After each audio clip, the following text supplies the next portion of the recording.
Montreal, with two-thirds of the ladies' garment industry within her borders, is capital of the Canadian fashion trade. Skilled fingers and busy machines meet the country's demands for evening dresses, bathing suits, stylish coats, and kitchen aprons.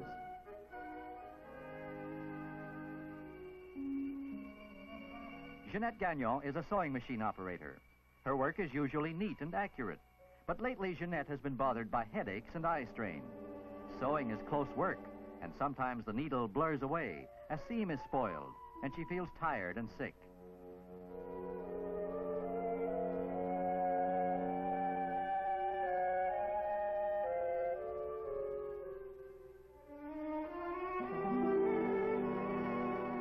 The manager is concerned. Something must be wrong. It isn't like Genette to make mistakes. She'd better go home for the day. Perhaps a physical checkup would reveal the trouble.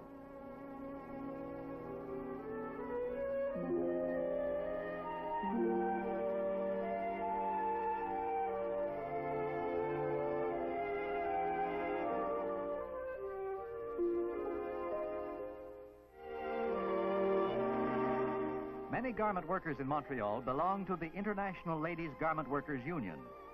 On the top floor of the union's building, the Fashion Industries Health Center provides a complete medical examination service free of charge to union members.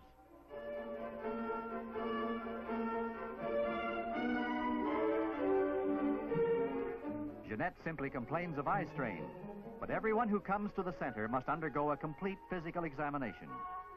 Very often, diagnosis reveals a serious ailment causing the complaint. Staffed by 20 doctors, 2 nurses, X-ray and lab technicians, the center can provide a thorough diagnostic service.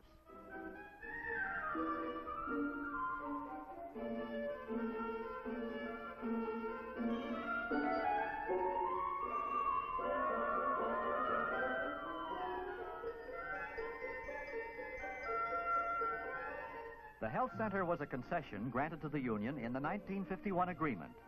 It is entirely financed by the employers and jointly operated by management associations and the union.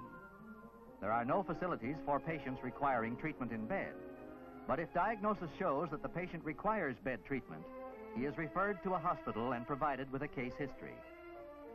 In a few days, Genette Gagnol will know the results of her examination.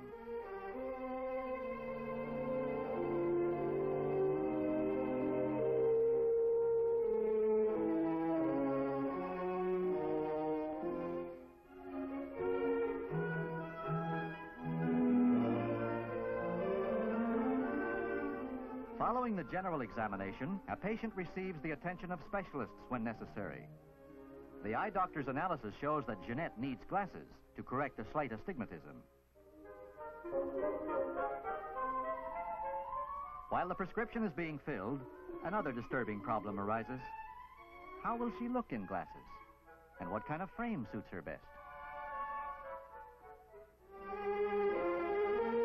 The results of the examination are a little upsetting at first.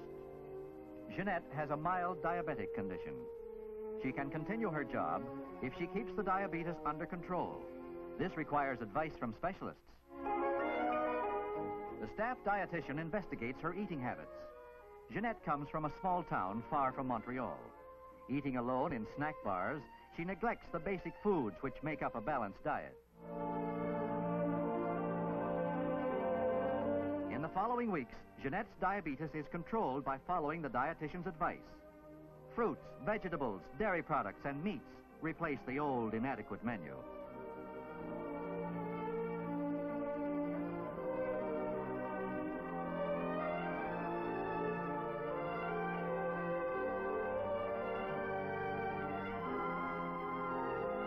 Because diagnosis was made in time, Genette's condition quickly improves.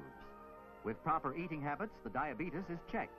And with the new glasses, her work returns to its old high standard.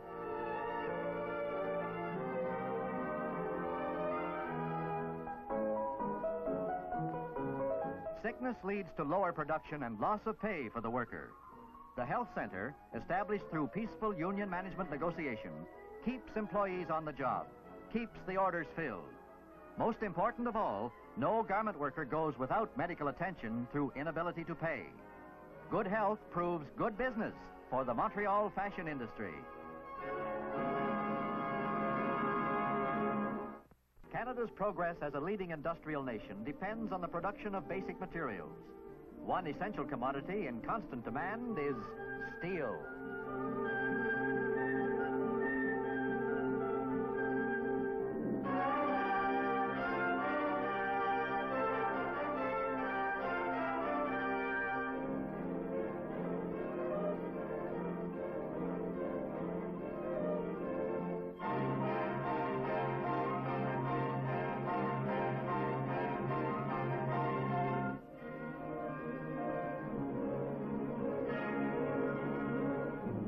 The great Stelco Works in Hamilton produces nearly half the steel made in Canada. Over 10,000 employees are on the payroll at the Hamilton plant. Technicians and engineers, men and women, laborers and specialists. One specialist is Cecil Lewis.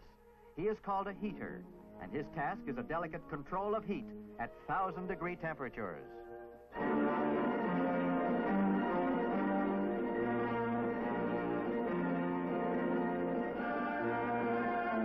Before the steel ingot can be rolled into sheets or bars, it must be heated in a deep oven called a soaking pit. The temperature has to be uniform throughout the ingot and just high enough for rolling. Working with steel for years, Cecil Lewis is a master of his trade. But when his shift is over and the last ingot rolls away to be squeezed into shape, he takes up another very different trade.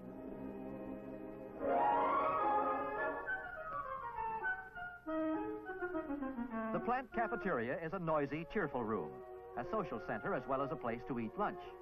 Today, the latest edition of Steel Shots, the monthly union newspaper, is out. Drinking coffee with the gang is the paper's editor, Cecil Lewis. Lewis is one editor who really rubs shoulders with his readers, and he finds no shortage of criticism and friendly advice. Home of the United Steelworkers of America in Hamilton is a former church.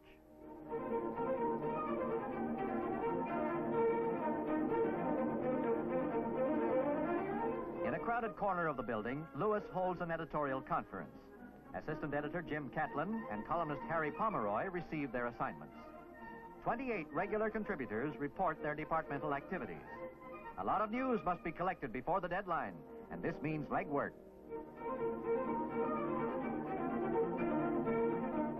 The most important function of Steel Shots is to keep the membership informed of union aims and activities. The negotiation committee's report will be a front-page story. A picture to accompany the item is shot by the editor-photographer.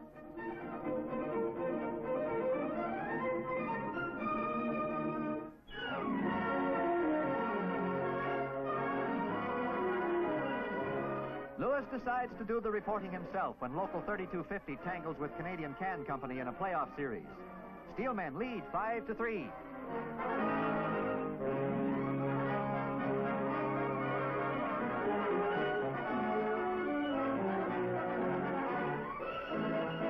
A breakaway by Canadian Can in the dying minutes of the game.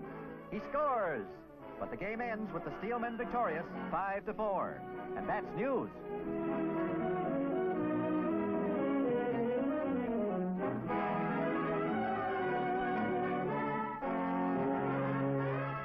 Another critical game, Zion United Church, the Eastern Canada senior champions, versus a union-sponsored team. Coach Clarence Wilson reports on basketball for Steel Shots. Readers want sport news, and it's good copy when victory depends on the final shot.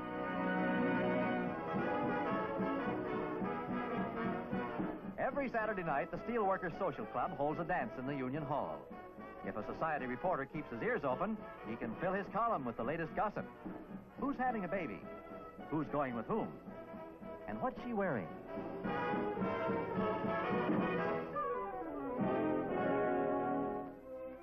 The deadline approaching, Lewis retires to his living room to write the editorial. Always a hard-hitting expression of labor's point of view on broad general issues. Meeting the deadline is a hectic scramble. A report on grievances needs rewriting. The machine shop hasn't delivered copy yet, and the printer is waiting. Cecil Lewis is no professional experience as a newspaperman, but as editor of Steel Shots, he has learned to follow through every step until the paper is finally put to bed.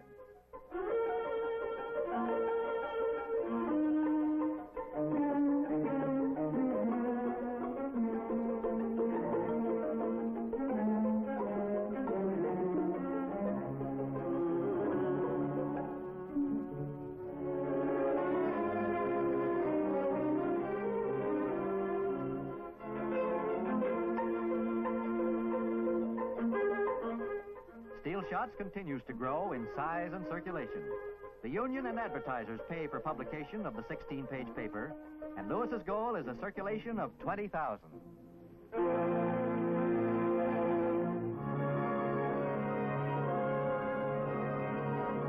There's no charge for steel shots, and Editor Lewis makes sure every Stelco employee receives a copy.